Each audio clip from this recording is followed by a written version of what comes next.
ഞാൻ ഇന്നിവിടെ വന്നിരിക്കുന്നത് പുതിയകാവ് മാവേലിക്കരയുള്ള ദീപം ലോ അക്കാഡമിയുടെ LLB എൻട്രൻസ് സ്റ്റുഡൻസിന് ആവശ്യമായിട്ടുള്ള കുറച്ച് ക്വസ്റ്റ്യൻസുമായിട്ടാണ് നമ്മൾ ഇന്നത്തെ വീഡിയോയിൽ ഡിസ്കസ് ചെയ്യുന്നത്. കർണാടകത്തെക്കുറിച്ചുള്ള ഏതാനും ക്വസ്റ്റ്യൻസാണ്.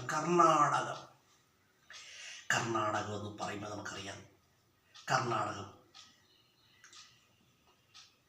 കേരളത്തിൻ്റെ ഒരു അയൽ സംസ്ഥാനം കൂടിയാണിത്. കർണാടകം കേട്ടോ, കേരള ഷെയർസ് ബോർഡർ വിത്ത് കർണാടക. കേരള ഇതിൽ നിന്നും കർണാടകവുമായിട്ട് അതിർത്തി പങ്കുവെക്കുന്നുണ്ട്.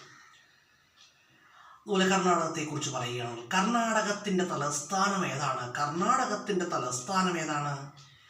ബംഗളൂരു ആണ്. കർണാടകത്തിൻ്റെ തലസ്ഥാനം ആൻസർ ബംഗളൂരു. അതുപോലെ തന്നെ capital of Karnataka answer Bengaluru. ബംഗളൂരുവിൻ്റെ പഴയകാല പേര് എന്തായിരുന്നു? ബംഗളൂരുവിൻ്റെ പഴയകാല പേരായിരുന്നു Bangalore. Old name of Bengaluru answer എന്താണ്? Bangalore. Old name of Bengaluru answer Bangalore. അതുപോലെ പറയുകയാണെങ്കിൽ ബംഗളൂരുവിനെ കുറിച്ച് പറയുകയാണെങ്കിൽ കർണാടകത്തിലെ ഭാഷ ഏതാണ്? കർണാടകത്തിലെ ഭാഷ കന്നഡയാണ് കേട്ടോ. Language of Karnataka answer Kannada. അതുപോലെ തന്നെ ഇന്ത്യയിൽ ഏറ്റവും കൂടുതൽ ചന്ദനമരങ്ങളുള്ള ഇന്ത്യൻ സംസ്ഥാനം ഏതാണ്? കർണാടക കേട്ടോ. കർണാടകയാണ് ഇന്ത്യയിൽ ഏറ്റവും കൂടുതൽ ചന്ദനമരങ്ങളുള്ളത് കേട്ടോ. Most number of sandal trees located at Karnataka. കർണാടകത്തിലാണ് ഏറ്റവും കൂടുതൽ ചന്ദനമരങ്ങളുള്ള ഇന്ത്യൻ സംസ്ഥാനമാണ് കർണാടകമാണ്. അതുപോലെ ഇന്ത്യയിൽ ഏറ്റവും കൂടുതൽ ആനകളുള്ള സംസ്ഥാനം എവിടെയാണ്? കർണാടകമാണ്. ഇന്ത്യയിൽ എന്തുണ്ട്? ഏറ്റവും കൂടുതൽ ആനകളുള്ള സംസ്ഥാനം കേട്ടോ. Most number of elephants in India which state എന്ന് ചോദിച്ചാൽ ആൻസർ എന്താണ്? ആൻസർ കർണാടകമാണ്. കർണാടക. അതുപോലെ തന്നെ കാപ്പി ഉൽപാദനത്തിൽ മുന്നിട്ട് നിൽക്കുന്ന ഇന്ത്യൻ സംസ്ഥാനം ഏതാണ്? കാപ്പി, ചന്ദനം, പട്ട എന്നിവയുടെ ഉൽപാദനത്തിൽ മുന്നിട്ട് നിൽക്കുന്ന ഒരു ഇന്ത്യൻ സംസ്ഥാനമാണിത് കർണാടക കേട്ടോ. കർണാടകം. അതുപോലെ പറയുകയാണെങ്കിൽ മൈസൂർ കൊട്ടാരം, മൈസൂർ പാലസ് എവിടെയാണ്? മൈസൂറിലാണ്, കർണാടകത്തിലാണ്. അതുപോലെ തന്നെ ബംഗളൂരുവും മംഗലാപുരവും ഏതു നദിയുടെ തീരത്താണെന്ന് ചോദിച്ചാൽ നദി ഏതാണ്? Kaveri. Bengaluru, Mangalore, these are located on the bank of river Kaveri. കാവേരിയുടെ തീരത്താണ്. അതുപോലെ പറയുകയാണെങ്കിൽ ശിവസമുദ്രം പദ്ധതി എവിടെയാണ്? കർണാടക. നദിയാണെങ്കിൽ കാവേരി. ശിവസമുദ്രം പ്രോജക്റ്റ് നദി കർണാടക. സമുദ്രം നദി ഏതാണ്? നദി കാവേരി. സംസ്ഥാനം കർണാടക.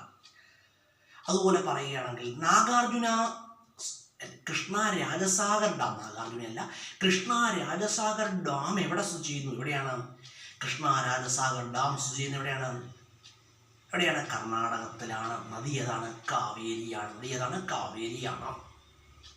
അതുപോലെ പറയുകയാണെങ്കിൽ ISROയുടെ ആസ്ഥാനം എവിടെയാണ്? അന്തരീക്ഷ ഭവൻ ബംഗളൂരു. ISROയുടെ ആസ്ഥാനം Antariksh Bhavan Bengaluru. Headquarters of ISRO Antariksh Bhavan Bengaluru. അതുപോലെ silicon valley of India answer Bengaluru. Silicon valley of India Bengaluru. IT capital of India ഏതാണ്? ബംഗളൂരു. ഇന്ത്യയുടെ IT തലസ്ഥാനം ഏതാണ്? ബംഗളൂരു. പെൻഷനേഴ്സ് പാരഡൈസ് ഏതാണ്? ബംഗളൂരു. പെൻഷനേഴ്സ് പാരഡൈസ് ആണ് ബംഗളൂരു ആണ്. അതുപോലെ ചിന്നസ്വാമി സ്റ്റേഡിയം എവിടെ സ്ഥിതി ചെയ്യുന്നു? ചിന്നസ്വാമി സ്റ്റേഡിയം എവിടെയാണ്? ബംഗളൂരു. ലാൽബാഗ് ഗാർഡൻ എവിടെയാണ്? ബംഗളൂരു. അതുപോലെ തന്നെ ഹരേ രാമ ഹരേ കൃഷ്ണ ടെമ്പിൾ എവിടെയാണ്? ബംഗളൂരു. ഹരേ രാമ ഹരേ കൃഷ്ണ ടെമ്പിൾ ബംഗളൂരുവിലാണ്. അതുപോലെ തന്നെ വിശ്വേശ്വരയ്യർ മ്യൂസിയം എവിടെയാണ്? ബംഗളൂരു. വിശ്വേശ്വരയ്യർ മ്യൂസിയം ബംഗളൂരുവിലാണ്. ബംഗളൂരു നഗരത്തിന്റെ ശില്പി എന്നറിയപ്പെടുന്ന ആരാണ്? അല്ലെങ്കിൽ സ്ഥാപനം എന്നറിയപ്പെടുന്ന ആരാണ്? കേംപഗൌഡ. ആരാണ്? കേംപഗൌഡ എയർപോർട്ട് എവിടെയാണ്? ബംഗളൂരു ആണ്. നമ്മ മെട്രോ എന്നറിയപ്പെടുന്ന മെട്രോ ഏതാണ്? ബംഗളൂരു മെട്രോ. നമ്മ മെട്രോ എന്നറിയപ്പെടുന്ന മെട്രോ ബംഗളൂരു മെട്രോ കേട്ടോ. Bengaluru metro is known as നമ്മ മെട്രോ. എന്നറിയപ്പെടുന്ന മെട്രോയാണ് ബംഗളൂരു മെട്രോ.